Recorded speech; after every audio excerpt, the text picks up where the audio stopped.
Hello viewers, এবার স্টুডিওর পক্ষ থেকে আপনাদেরকে স্বাগতম। আমি আছি আপনাদের সাথে মোহাম্মদ রকিব হাসান। গত ভিডিওতে আমি দেখিয়েছি কিভাবে ইমেজ বক্স এবং তার নিচের লেখাগুলো নিয়ে কাজ করবেন। আজকের ভিডিওতে আমি দেখাবো কিভাবে আইকন বক্স এবং তার নিচেও ইমেজ বক্সের মতো লেখা নিয়ে কাজ করবেন। তো চলুন ভিডিওটি শুরু করা যাক।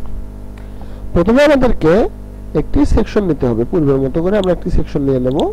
তো সেকশন নেওয়ার পর আমরা 9 ডটে যাব। 9 ডটে যাওয়ার পর আমরা এখান থেকে আইকন বক্সটি টেনে আনবো। আইকন বক্সটি টেনে আনার পর দেখেন উপরে একটা স্টার মার্ক আছে, নিচে দিস ইজ দ্য হেডিং, নিচে আবার লরেল ইপসনের কিছু লেখা আছে, ফ্রি টেক্সট। তো এগুলো আছে। তো আমি এখানে যাব। এখানে গিয়ে আইকন লাইব্রেরি, আইকন লাইব্রেরিতে গিয়ে আমরা যদি আমাদের আইকনটি চেঞ্জ করতে চাই তো আমরা করতে পারি। ধরেন আমি কি বিষয়ে দেই, টেম্পারেচার দিলাম। ওকে, আমি এটাকে একটু মিনিমাইজ করলাম, ইনসার্ট করে দিলাম। দেখেন টেম্পারেচার হয়ে গেল। এখন ভিউ না, নরমাল আছে, নরমালের থাক। এখানে দেই আজকে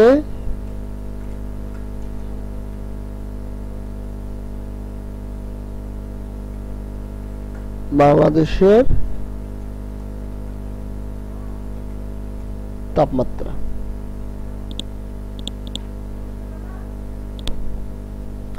এরপর আমরা নিচের লেখাগুলো যদি পরিবর্তন করে দেই, দিতে পারি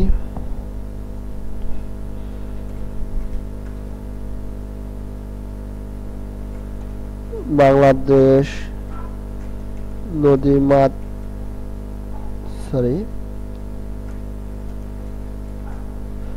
নদীমাতৃক দেশ।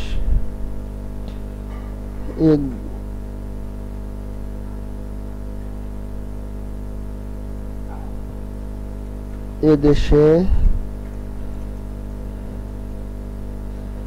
শীতকালে প্রচুর পরিমাণে শীত পড়ে।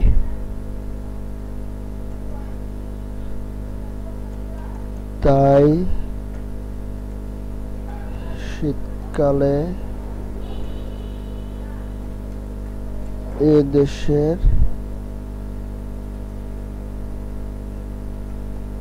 তাপমাত্রা অনেক কমে যায়। ওকে, এই হলো, আমি কিছু লিখে দিলাম। এরপর পূর্বের মতো যদি আমি লিঙ্ক দিতে চাই, আমি লিঙ্কটা এখানে পেস্ট করতেছি। সরি, আমার লিঙ্ক পেস্ট হচ্ছে না। ওকে, আমি এখান থেকে লিঙ্কটা কপি করলাম, এখানে এসে আমি লিঙ্কটা পেস্ট করে দিলাম। এরপর আমরা আমাদের আইকন পজিশনটি করে রাখবো। ওকে, হেডিং আমরা স্প্যান করে দেই। ওকে, দিলাম। এরপর আমরা স্টাইলে যাব। স্টাইলে যাওয়ার পর আমাদের আজকে বাংলাদেশের তাপমাত্রার যে লেখাটা আছে সেটাতে আমরা যদি কালার পরিবর্তন করতে চাই তো আমরা সেটার কালার পরিবর্তন করে, সরি সেটার না, আমাদের আইকনের যে কালারটা আছে সেটা যদি আমরা পরিবর্তন করতে চাই এখানে আমরা করে দিতে পারি। তো আমি এটাকে ব্ল্যাক করে দিলাম। তো পুরো ব্ল্যাক করে দিলাম। এরপর স্পেসিং মানে এটার থেকে দূরত্ব কতটুকু হবে। তো দূরত্ব বেশি দেওয়ার আমার দরকার নেই। এরপর সাইজ, ওইটার সাইজটা আমরা একটু বৃদ্ধি করে দেই, বেশি বৃদ্ধি করলেও খারাপ দেখা যাবে, এইভাবে রাখলাম। এরপর রোটেট, আমরা এটা যদি রোটেট করতে চাই করতে পারি, আমরা 0 তে রাখবো। এরপর কন্টেন্ট মানে নিচের লেখাগুলো যদি আমরা স্পেসিং বাড়াতে চাই, দিয়ে রাখলাম। এরপর হেডিংটার কালার আমরা ওইটাও ব্ল্যাক করে দেই, আর নিচে যে ডেসক্রিপশনের কালার আছে সেটাকে আমরা রেড করে দেই। ওকে, এরপর আমাদের অ্যাডভান্সে যাই। অ্যাডভান্সে গিয়ে আপনারা জানেন মার্জিনের কাজ কিভাবে করতে হয়, পেডিং এর কাজ কিভাবে করতে হয়, করে দিবেন। দেওয়ার পর সরি, আমার স্টাইলে একটু কাজ বাকি আছে, সেটা হলো কন্টেন্টে এই যে টাইপোগ্রাফি যেটা আছে ডেসক্রিপশনের, আমার ডেসক্রিপশনের লেখাগুলো ছোট বড় হয়ে গেছে, তাই না? তো এটাকে আমি একটু সমান করে দেই। 900 হলো না, 800 হলো না, 700 হয় না, 600 হলো না, 500-তে ভালো হচ্ছে না। লাইন হাইট এটা থাক, লেটার স্পেসিং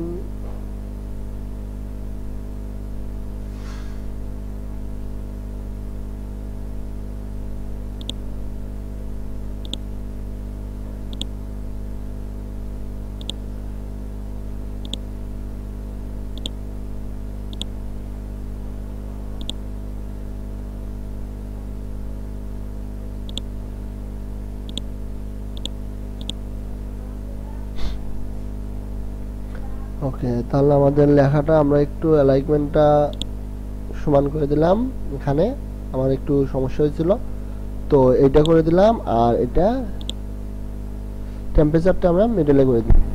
তো এই আমাদের হয়ে গেল। এখন আমরা যদি এটাকে অ্যাডভান্সে যাই, যে ওই যে পূর্বের মতো মোশন ইফেক্ট আমরা দিব, তারপর ব্যাকগ্রাউন্ড দিব, বর্ডার দিব, পজিশনিং করে দিব, দেওয়ার পর আমরা এটাকে আপডেট করে দেব। আপডেট দেওয়ার পর আমরা যখন হোমে যাব, হোমে যাওয়ার পর আমরা আমাদের ওয়েবসাইটটি দেখতে পারবো। সরি, আমি পেজটি লোডিং দেইনি। দেখেন এই যে আমাদের এটা শো করতেছে, এই যে ওই পেজ চলে আসলো। তো এই ছিল আমার আজকের ভিডিও। যদি ভিডিওটি আপনাদের ভালো লেগে থাকে অবশ্যই ভিডিওতে একটি লাইক দিবেন। যদি আপনাদের ভিডিও সম্পর্কে কোনো মতামত থেকে থাকে অবশ্যই তা কমেন্ট বক্সে লিখে জানাবেন, এবং নতুন নতুন সব ভিডিও আপডেট পাওয়ার জন্য চ্যানেলটি সাবস্ক্রাইব করে 500 টাকা বেল আইকনটিতে ক্লিক করতে ভুলবেন না।